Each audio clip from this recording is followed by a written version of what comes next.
Pardon me. Oh dear. Okay. I guess here we go. Turn the lights down a little bit.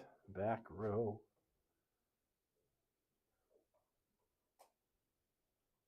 I came in here the other day when no one was here just to try out the chairs. They're very comfortable. Big improvement over pretty much everything else in Torrey. Maybe one day every room in Torrey will have chairs this nice, or maybe this will be the only one. Who knows? Okay, so we're going to keep going talking about our friends, the nuns. Oops, sorry, I had something on my screen. Okay, so I guess last time we led off sort of talking about what this kind of balance of the nuns, who they are, and specifically we're kind of going through this list from Thiessen and Laflamme of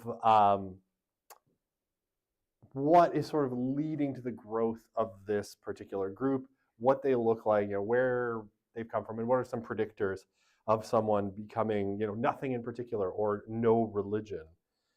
So we went through, we looked at choice, right? Parents who give choice tends to mean that their children are less likely to be religious. Intellectual disagreements, right? Particularly around science, faith kind of questions. Mixed marriages, if you come from a religiously mixed marriage, where one is, your parents are two different religions, or one is non-religious and one is religious, again, you're going to tend to be more likely to be a nun. Most of this happens in adolescence, right? That is the kind of key moment for this is the teenage years, which makes sense, right? And plays out in a couple ways. Parents stop attending or youth start spending time with people who don't share their faith commitments, and it pulls them away from their own faith commitments. Okay, and then we ended off here talking about some big life transitions that tend to be predictive of moving from kind of a marginal religious identity to a non-religious identity, right? And big life changes, moving, new jobs, moving, going to university, especially if you move to go to university, parental divorce, your own divorce, and a big one here, lots of interesting research on that one actually, death of a religious family member, especially if that person was the sort of tether to religion in your life, and then busyness, right? Just especially as people enter those emerging adult years and they're balancing work and school, some of those religious commitments can fall away. Okay, so this group, we'll call them the cradle nuns. This is the phenomenon that Laflamme and Wilkins are talking about as irreligious socialization, right? So where as you're being socialized in the, typically, right, we're talking here primary socialization. So this is in the family. When you're being socialized by your parents, they're socializing you in either an irreligious or an anti-religious way. Okay. And no surprise to anyone, right? Those raised without religion or without religious socialization tend not to be religious, right? Again, religion, like anything else, is a learned behavior. You don't just generally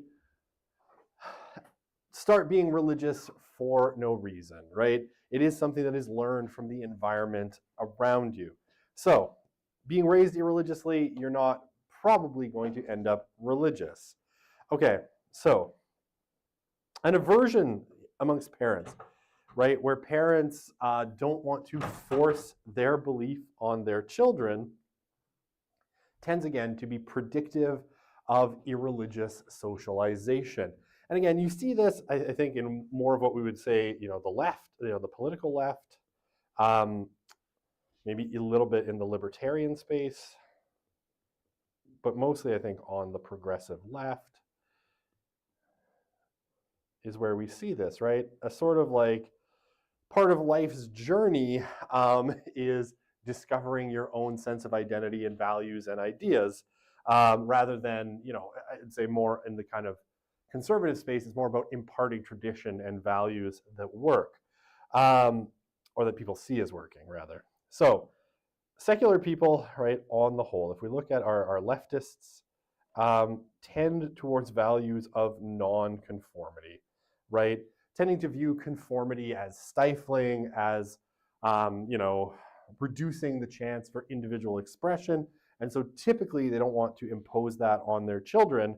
And so their child rearing philosophies tend towards non-conformity, independence, anti-authoritarianism, and personal independence. So different kind of strategy than you would see more typically on, say, the political and social right, which again tends towards obedience, conformity with norms, and passing down sort of institutions and norms to the next generation. Okay, and again, just this chart, no religious affiliation in black, no religious affiliation, at least one parent with no religious affiliation, right? Far more likely to be irreligious than to be religious. And this is in the US, never attended religious services when growing up. And again, if you never attended religious services growing up, only 5% there say that they are religious. Canada, very similar story. The numbers don't differ that much, except this one is half, a little bit less than half. But you see the same kind of trend, right? If your parents aren't religious and you're not attending religious services as a young person, the chances of you, becoming religious later in life are relatively slim. Okay, which I think all makes sense. Oh, I doodled on this last year. I'm actually just going to take just 1/4 second, and I'm going to clean this slide up because I need to write on it, and I can't clean it up here. So give me one moment. And I usually clean my slides up, but these last couple I forgot. And sometimes if I don't hit discard when I go through, it ends up being a problem later. So I'm just going to clean these up for half a second, give you a chance to catch up on your note taking. Okay. Oh, I got a bunch of messy ones here. Okay, well, I guess we're just going to have to live with this. One more. Okay. I want to delete my graphics. Okay, we got some Ryan Burge going on. All right.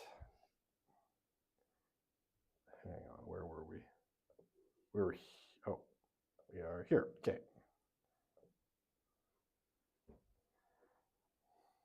There we go. Okay. So, some factors affecting the growth of the nuns, right? Oops. Right, I have to mirror my display. There we go.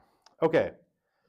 So, some things that may kind of slow down or change some of the balances in terms of kind of the growth of the nuns, the percentage of the nuns in the population. Religious immigration. So people coming from abroad, very few of them say that they have no religion. And in some recent numbers that I saw, basically the most religious place on earth by a couple of metrics was India. Right, so obviously that's not Christianity, that's mostly Hinduism, with a lot of Sikhism as well, and some Muslims, some Islam. But, if we're talking about people coming from India, it's probably only about 7 or 8% of them who would say they have no religion.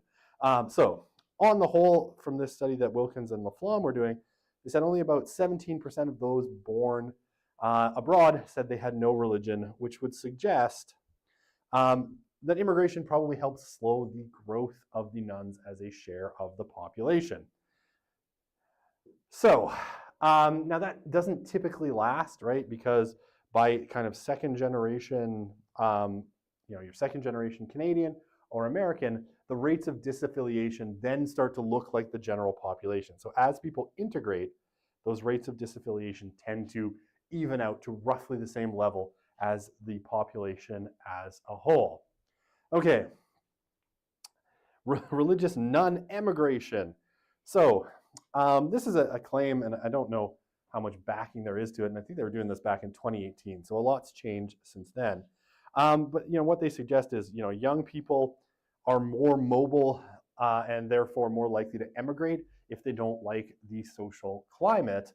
And young people, as we've seen right in our landscape slides, are the ones that are most likely to identify as nuns. And American nuns, according to Wilson and Laflamme, are overrepresented amongst those who move to Canada. So it may be that, seeing America, especially kind of in the Trump years and then in the re-Trump years, we'll see. Trump 2, the revenge. There's this kind of notion of, Jaws 2 was called The Revenge, the second Jaws movie. So I'm comparing Donald Trump to a shark, apparently. Let's not dig into that too much. Viewing America as often dominated by religious politics, nuns would be kind of likely, in Wilson and Laflamme's estimation, to move to somewhere like Canada that they see as a bit more secular. Okay, so fertility. Now, none of this is exactly stellar in terms of fertility, but let's just kind of break it down. So it's a little bit less bad in the U.S., but we'll take a look. So, like a rule of thumb, if we talk about like populations and who's going to be kind of in a majority in the future, a very easy sociological phrase is, fertility is the future. Why? Because the people who have the most children are the ones who end up ultimately dominating, right? And think back to, when we talked about the rise of Christianity, one of the things that allowed Christianity to sort of overtake Roman society, not the only thing, but one of the things, was fertility, right? Women having more children, Christian families being bigger, no abortion, no infanticide, all that jazz, allowed Christianity to sort of grow demographically just by kind of generation. So fertility is destiny, right, in a lot of ways. So this is a severe kind of cap, in a sense, on the nuns, is fertility. And if you see, right, so TFR, right, do you all know what TFR is? Okay, so TFR, total fertility rate. Total fertility rate is basically the total fertility for whatever group you happen to be in, right? And we often measure this by nation state, but you can measure it for individual groups as well. And basically, a kind of rule of thumb in modern societies where maternal and infant mortality is relatively low and people have relatively long lifespans, is that in order for a population to grow, you need a total fertility rate of about 2.1 children per woman in the fertile range. And the fertile range is roughly 15 to 44, right? So how many children do you expect women in the range of 15 to 44 to have? And like, if you're measuring this population, how many children did they have? Okay, so anything below 2.1, and you're going to be talking about, basically a decline in that population if they're not adding any members through things like immigration or cannibalizing other populations, right? Taking members from other populations. So if we look at our nuns, right? The nuns in the US, the total fertility rate is just over 1 child per woman. And the total fertility rate in Canada for the nuns is just below 1. So what this would roughly mean is that if you just left this population alone, right, and it wasn't drawing members from any other group, around 1 and a little bit below 1, that population should about half every generational cohort, right? So if you had 1 million, basically once the kind of generation kind of gets going, you would have 500,000, right?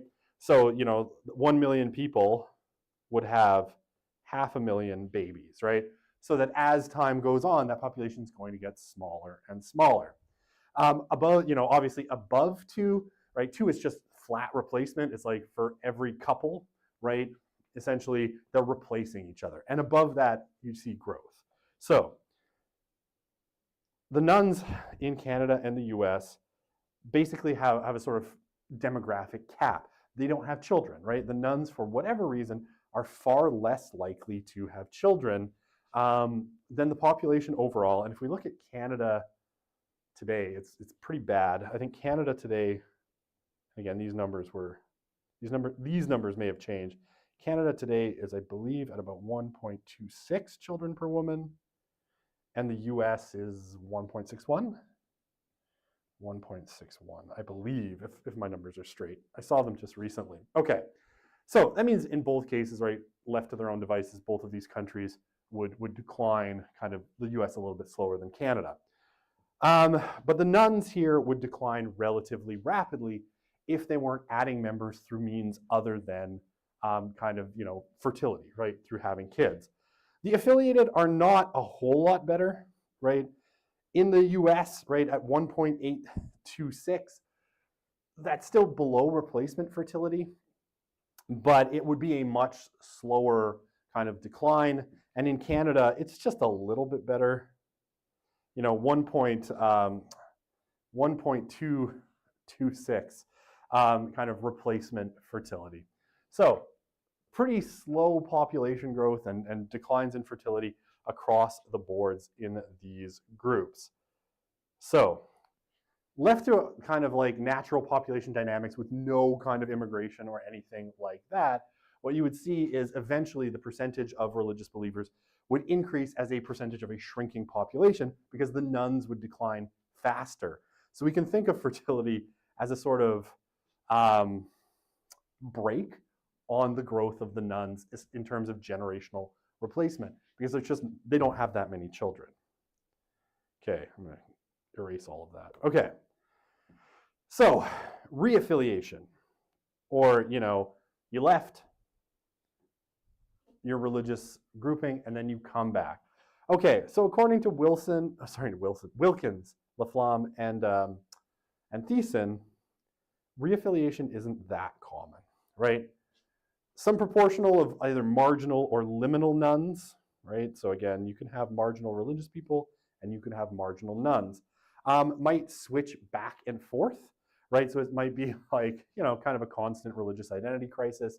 Today I'm religious, today I'm not. Today I'm Catholic, today I'm not, right? Probably not by the day, but, different periods in their life, they might kind of switch that affiliation. Wilson and Laflamme, use these numbers from Huth. This is probably about 1 in 5 Americans between 2008 and 2014, right? So that's 20%. Might be kind of switching between nun and religious identities either once or many times. Okay, in 2008, 19% of those who said they were raised raised nuns in the US, said they were now attending religious services monthly or more. So it does happen, right? It's not super common that people switch kind of from a non-religious identity to a religious identity, but it does happen. Okay. So those who affiliate, right, or those who reaffiliate, those who go on to go from a non-religious identity back to a religious identity follow a particular kind of pattern, right, that basically Wilkins and Laflamme outline in the book. And what does this look like? Typically, they belong to a religious community, right? They start attending for whatever reason. It may be, their partner or a life crisis or whatever it happens to be, right? They start to belong to a religious community. They adopt the behaviors of that religious community, and then they believe, right? So again, we talked about the 3 B's of religious conversion, right? Affiliation and reaffiliation follow this same kind of pattern, right? But it doesn't start with belief, it starts with belonging. So, by the way, if you're wondering what my hashtag at the top of this was, that stands for Rodney Stark was right. And this is my buddy, Rodney Stark. It may be the last time you see his delightfully charming face in this course. He is my favorite. Bless you, Rodney. You've blessed us all. Okay, but it follows this kind of pattern, right? I do love Rodney. Okay. So this is chart. Again, this is Ryan Burge, my buddy, who I love. He doesn't know me, but he will one day. I will find a way. We'll be best friends. Ryan Burge and I are going to be best friends. I don't know how. I'm going to make it happen. Okay, so what is this? So this is a kind of retention chart, right? So religious retention rates by decade. And this on the General Social Survey is a question that basically says, I'm still affiliated with the same tradition that I was raised. So they start asking this back in the 1970s, right? So they ask about your religious affiliation. And because if we look back to the 1970s, no religion has what I think you could call an abysmal retention rate, right?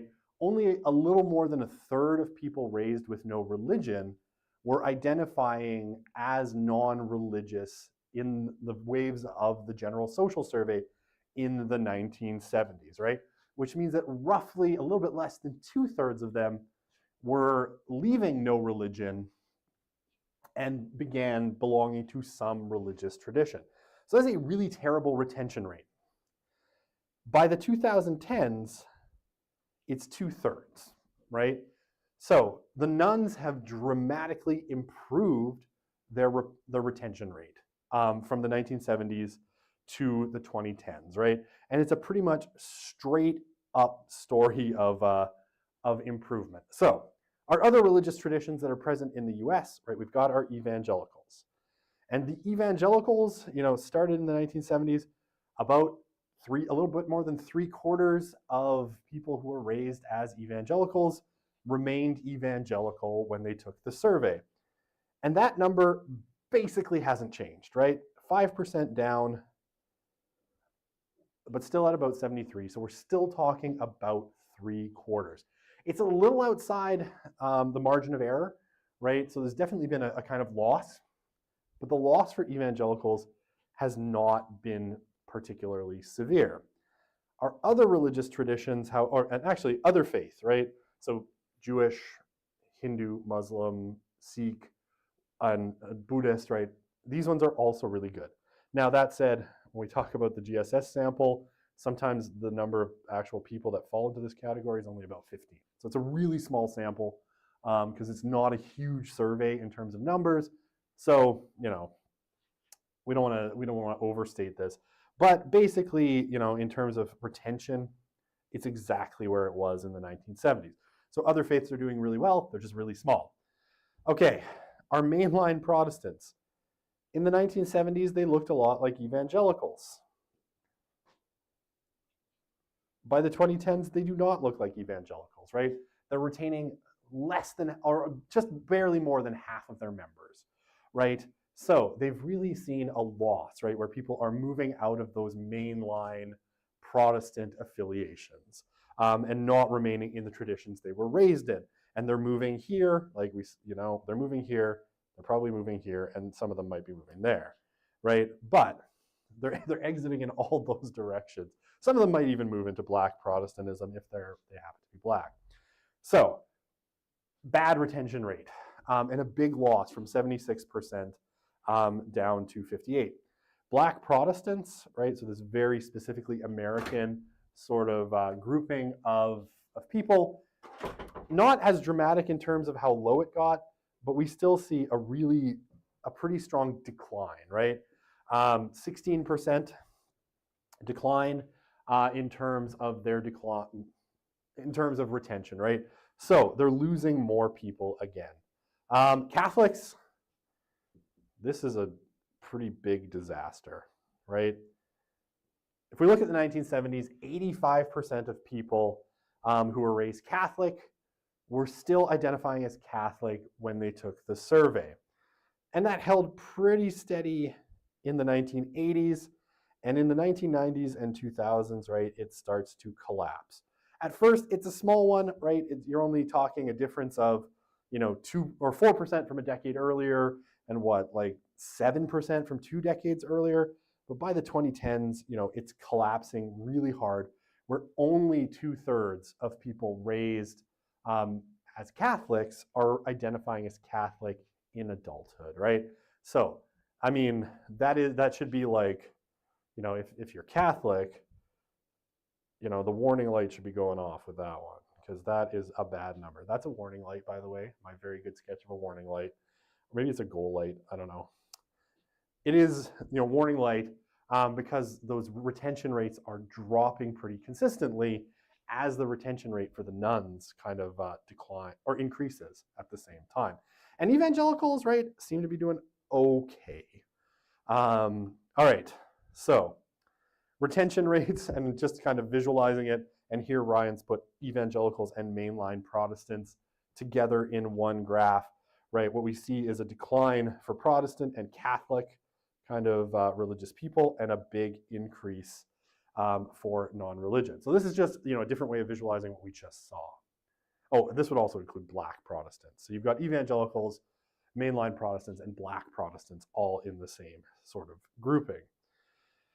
I am 100% on the exam going to put this chart as a question and to ask you to interpret what is happening on this chart. And that is going to separate the people who know what they're talking about from those who don't. I'm actually not sure I'm going to do that, but I will explain it to you. Yeah, sorry, please. Well, hypothetically, how would that work if the questions are random? Would you make sure that one's in everyone? Or I would have a category of questions with a bunch of different charts and be like, so you would get one question that is like, interpret this chart. And I would put a little more information in it. Ayla doesn't like that, doesn't like that idea, but you're here, so. Oh, I know how many. Oh, but this week is crazy too. Super easy to mark. No. But this separates the chat GPTers from the real pro students. I'll think about it. It's cruel, but kind in its own way. You have to be cruel to be kind, right? That's what Shakespeare said.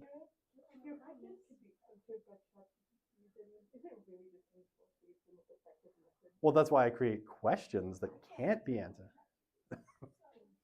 All right. Anyway, I'll think about it. I definitely will think about it because I'm mean. Okay. What am I talking about? What is this chart? Okay, religious shifts from adolescence to adulthood, right? Again, this is general social survey data. So, this is is actually a pretty easy chart to interpret, right? So on your axis here, this is your religious axis that people were raised in. This is the religious tradition that they are in as an adult. So what do we see here? Right? Evangelicals. 73% of people raised evangelical, and this data is just 2010 to 2018. 73% of our evangelicals are still evangelicals. 8% of them have moved to mainline Protestantism, 1% to the Black Protestants, 3% to Catholic. None of them became Jews. Some of them moved to other faiths, and 13% went to no religion, right? So we can see that evangelicals, pretty good job in terms of retention, right? And relatively small losses to the nuns compared to some of our other classifications. The main line, right? Again, we had 58%. I'll use a different color for the main line. Green. We have to be nice to them, right? 58% of them remained there. Bless you. Oh my, that's terrible. 14% went to evangelicalism, and we see right here a 20% loss to nothing in particular, right? And not for nothing, outside of no religion, right? That is the biggest kind of percentage shift to the nuns, which is consistent with, Burge's arguments from the religious landscape. This is consistent with Stanton's argument in The Myth of the Dying Church, right? That the main line is over-contributing to the nuns. Who else is over-contributing to the nuns? Catholics, right? So again, evangelicals are picking up 9%, 9% of Catholics are moving to evangelicalism, a few moving, to mainline Protestantism, and a few to Black Protestantism. But again, basically no one becoming Jewish. There you go. and 3% moving to other faith, but 17% ending up non-religious. Are Jewish people 82% remaining, 4% moving to other faiths. None of them became Christians in any way, shape, or form, and a solid 13%. A solid 13% ending up in nothing in particular. Okay, which is not surprising. There's a lot of secular Jews. No religion, right? 16% shifted over into evangelicalism. So evangelicalism is doing a decent job of recruiting people who were religious nuns. This could be a lot of things, right? It could be, that people who were identifying as, just Christian or no religion because they didn't think of themselves as part of a denomination. Maybe they're now calling themselves evangelicals, but probably they're also pulling some nuns away, and everybody else is like single digits, right? 5% are going to the main line, 1% Protestant, 5% Catholic, and 5% to other faiths. So, and then, Black Protestants, same, 13% going to no religion, 9% to evangelicalism. So what do we see here? Okay, so evangelicals are both good at holding on to their own people relative to a lot of these other religious groups, and they're reasonably good at recruiting people from other religious groups as well. We see a decent amount of shifting into that evangelical category. The nuns are getting better and better at retention, right? They're retaining more and more people who are raised in no religion, and they're recruiting, decent numbers across the board, right? These are big growth numbers in all of these, people moving from a religious tradition to irreligion, right? So these are pretty substantial kinds of numbers. Although, so really only evangelicals and the nuns are seeing double-digit kind of recruiting from other religious traditions. Everyone else, is basically losing people and not recruiting a ton from other religious groups. The unclassified, apparently, the unclassified, a decent number of them are moving from unclassified to evangelical. So that's an interesting one. But there are also a decent amount moving into no religion and other faith. So that's kind of interesting. Yeah, please, Isla. For this sort of question, would it be more like deciphering like the chart, or would it be like how would like this apply to like this theory, or what like theory? More like that, yeah. So we would have to like be like, okay, well this is showing how like we would decipher it and then explain like yeah, relate it to a theory. Give me a theory that explains it. I might not use this one that has a lot of data on it, so I might not use this one. I'm just threatening you. I'm trying to scare the people at home that haven't come to class in 3 months. I will give you practice questions that show you what it looks like and how to answer it. If I decide to do this, I haven't decided anything. Yeah, please. For the evangelicals, so you said 2 things of why they're better at keeping people. So they're better at keeping people, and they're doing an okay job of recruiting from other faith traditions, right? Particularly, right, they're pulling a decent amount of people who were raised with no religion into evangelicalism. And they're pulling in, a number of people from the main line as well. It's not double digits, but nobody else is even coming close in terms of religious traditions, keeping and pulling from other traditions. Basically, everybody else is just losing to no religion and evangelicalism. Does that make sense? Did I say that in a way that made sense? Okay, perfect. I love these charts. Okay, so how did non-religious people grow up? So we want to know where our nuns came from. So really consistent, right? The nuns basically only pulled about 12%, 12, 13, 14% from evangelicals. You can see here, right, the nuns back in the 1970s were pulling almost a third of their people from both kind of Catholic and mainline Protestant traditions, right? But as the mainline declines, and all those people that were going to leave, that number goes down, right? It's not that the mainline is doing a great job, it's just they're all dead. Right? There's no mainline Protestants left to pull from. They're just they're just done. Catholics, you know, contribute. So interestingly, right, Catholics have always made up about 20 through this whole period, about between 20 and 25% of the American population. So one thing about Catholics, if we talk about their contribution to the nuns, they are way over contributing, right?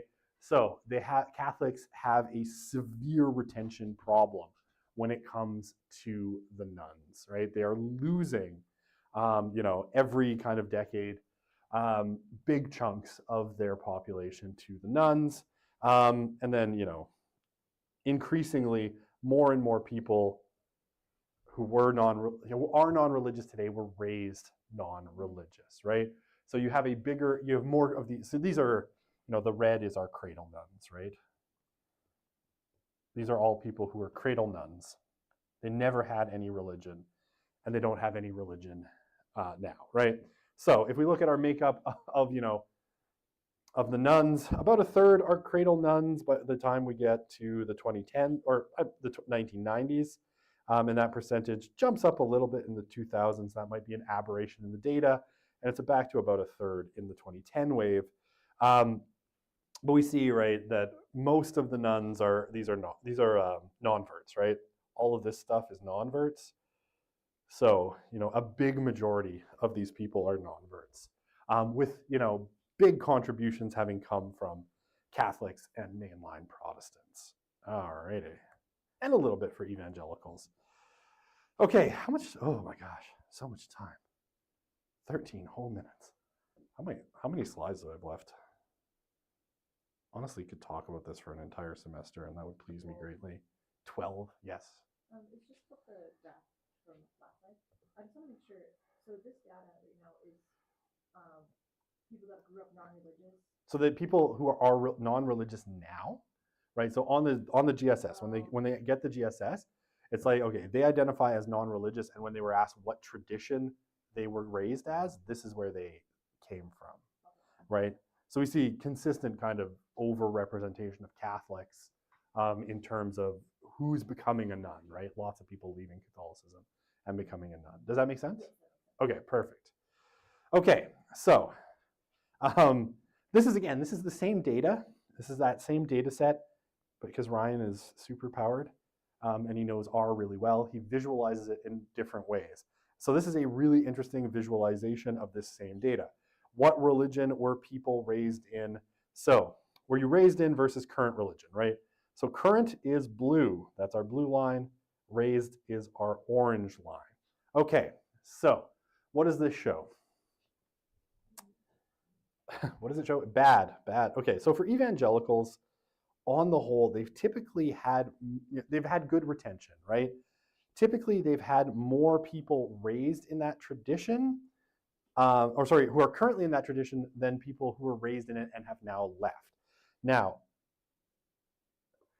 for what Burge said, and I remember the post where he talked about this, right? This crosses over somewhere around, just before the year 2000, right? Somewhere in the 1990s, this switched for evangelicals. And what he said is, I'm going to put this in orange because it's appropriate. You know, this is the check engine light for evangelicalism. The point at which evangelicalism should probably start to think, okay, something has gone wrong because we're now having fewer people saying that they were currently than were raised in, right? These lines have crossed. And that crossing means that now people have started to leave in bigger numbers. Now, for no religion, right, essentially, we have, no religion's here. I got my charts wrong. For mainline, right, this number is getting smaller and smaller over time for both, right, because the main line is collapsing, right? But essentially going back to the 1970s, you've had more people who say they were raised in the tradition than are currently in it, and you see that line getting, further and further apart. That would be bad if you're a religious tradition. Black Protestant, these lines are pretty flat. They haven't changed a lot, but again, pretty consistent, saying that, more people are outside of Black Protestantism than are still in and say they were raised in that tradition. Now, of course, the Catholics is by far the worst thing on this chart, right? Far more people saying they were raised in that tradition and no longer are part of it, than those who say that they're current, right?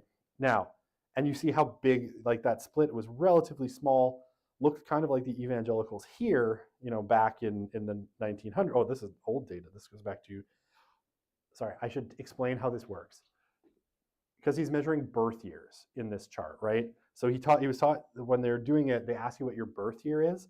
And so he's plotting this backwards using birth years to say, okay, people born in 1900, how were they raised and how do they identify now, right?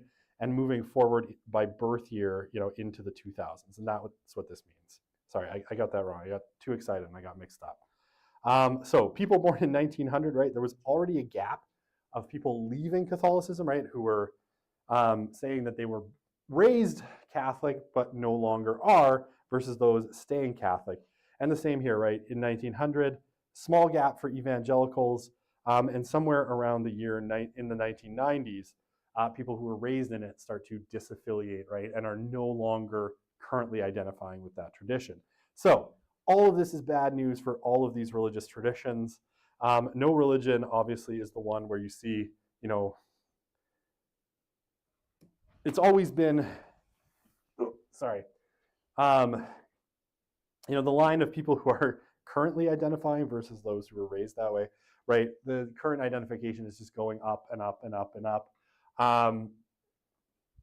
Raised in that tradition also going up, but that distance between those lines is obviously getting bigger, with more people currently identifying in that, it's not even a religious tradition, that no religious tradition, than any time, right? And it's getting really wide, and obviously the nuns are growing really quickly. Okay, does that all make sense? Okay, I explained that one botchedly because I mixed up what Ryan was doing. Okay. 8 minutes. I can do this. I'm going to have to cut a unit from this course, unfortunately. 2. Youth and religion and the future of religion.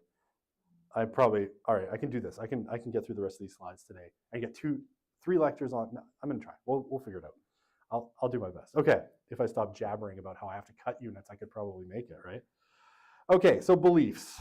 Again, this is really weird, and I might have to bring in some data that Ryan published yesterday that I did not get a chance to bring in, because the beliefs of the nuns are really weird, right? 64% are about 2/3, and this is from Thiessen and Laflamme, right? So this is not, that we're away from Ryan Burge now. 64% of US nuns believe in God or a universal spirit or some kind of higher power, right? So that's still, again, it's really interesting. Still a majority. 34% of US nuns say they don't believe, right? So about 1/3 don't believe. 13% say they are atheists. That's pretty low. 52% of them believe in life after death, which again, 64% of them believe in God or a universal spirit, but only 52% of them believe in life after death. So that's interesting.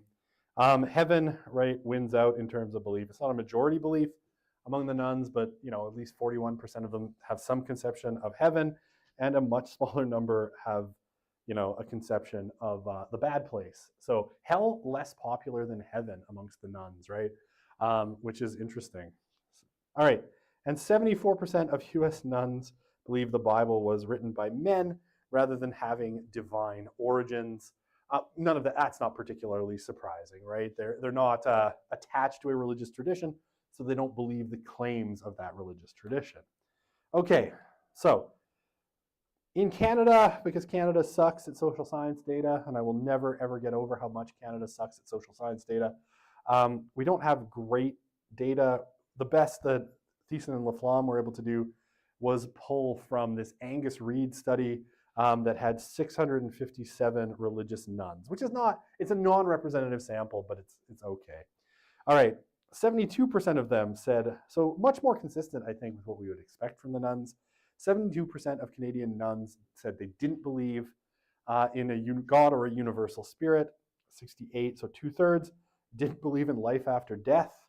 And Reg Bibby, he's retired now, but he was a professor at University of Lethbridge, and one of the kind of key religion scholars in Canada for a really long time. And he said, Canadians basically have three categories, which is embrace religion, reject religion, or a kind of middle ground. And the nuns in this Angus Reid poll are overwhelmingly in the reject religion category, right? So they're not like, oh, maybe religion's okay, I just don't know. They're more just like, nothing to do with it. Okay. Hang on. 5 minutes. I cannot get through all these slides in 5 minutes. I have 4. Quiet, Joan. My computer here says 5. Okay, so what else do they believe? Okay. In terms of religiously affiliated versus non-religiously affiliated, what do we see? The non-religiously affiliated are more likely to believe in extraterrestrials. Almost half of them do, versus less than a third of religious believers. Less likely to believe in reincarnation, although still a third of them said they did. Belief in miracles, again, still only about 42%, which is really interesting.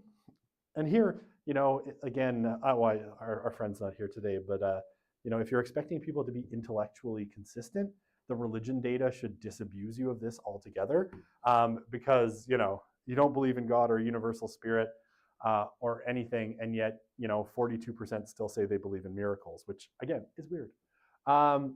Belief in hell, right? 49% of the religiously affiliated, which I'm surprised the number is that low. Only 18% of our nuns. Heaven, right? Everybody likes heaven. Bless you. Everyone likes heaven more than hell for whatever reason. I can't imagine why. Even affiliated people seem to like hell less than heaven. Belief that life on Earth is only a purely physical and biological phenomenon. Interestingly, right, I'm not surprised that only 5% of the religiously affiliated say that. I'm actually surprised that only a little bit more than a third of the unaffiliated say that, right? I'm not sure what they think. I would love the qualitative data that goes along with this, but unfortunately, Thiessen and Laflamme didn't get a whole bunch of really high quality qualitative data, because this makes no freaking sense to me. But again, intellectual consistency, thy name is not human beings. So, weird. Belief that we are all part of a mysterious and inexplicable force. The force, right? It flows through everything. But only about a third of the non-religious believe that, and only 12% of the religiously affiliated. Believe in God my own way. So maybe not like your religious tradition says. 49%, almost half of our religiously affiliated, and 30% of our non-affiliated, which that one kind of makes sense. And belief in God as taught by the church, whoopsie, only 2% of our non-affiliated. Okay, interesting. I really wish I had cleared these off from last time, because now I'm fighting my own doodles. Okay, so the importance of religion and spirituality in everyday life. I don't think anything here is particularly surprising. So in Canada, the questions are a little different, right? Religion or spirituality is important to my everyday life. For our non-religiously affiliated, right, the bulk of them are in the not important at all or not very important, right? So we're talking about 67% of them. And it flips for our religiously affiliated. Obviously, 75% think it's somewhat important or very important. In Canada, similar numbers. These are even higher, right? Well, I guess that one's lower. But sorry, this is the US. The US is a little bit more religious in some weird ways, right? So you're talking, what, 67%? Yeah, 67%. I can do math, just not very quickly. I'm a sociologist after all. 67%, of our nuns, say that religion is not at all important to them, or they somewhat disagree that religion or spirituality is important. And again, we see the flip in the 76% range for the religiously affiliated. So no surprise, religion and spirituality is not that important to our nuns. I can't do this slide in 1 minute. We'll come back to it on Monday. We'll finish the nuns and we'll start on something else. We have a week and 1 day. And I'm going to use every stinking minute that I have so I don't have to cut anything, because I love all of this. And I want to add more, but I can't. No, yes, but no, I refuse to cut anything. There, this is my baby.